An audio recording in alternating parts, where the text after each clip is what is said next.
Une audition très médiatisée. Alexandra Blacher, présidente de l'association des porteuses de prothèses PIP, s'apprête à rencontrer la juge d'instruction quelques heures après que Jean-Claude Masse soit reparti libre du palais de justice.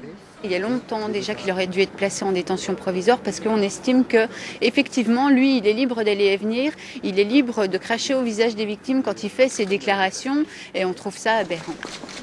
L'avocat bordelais Philippe Courtois représente plus de 1300 plaignantes. Pour la première fois, il va avoir accès au dossier d'instruction. On sait qu'il y a eu une perquisition chez PIP, on sait qu'il y a eu donc ces auditions, on sait qu'il y a eu les nombreuses lettres écrites aux victimes depuis le début de l'ouverture de l'instruction. Mais il y a également, et c'est important, ce qui est contenu dans l'audition de M. Masse, les 100 questions dont il parle avoir répondu sur sa responsabilité et sur la responsabilité des autres personnes, mais également les conditions, les obligations liées à son contrôle judiciaire. Alexandra Blacher et ses conseils sont entrés à 10h30 dans le cabinet du juge Le Goff. Ils espèrent obtenir des réponses à leurs nombreuses questions concernant cette instruction pour homicide et blessures involontaires.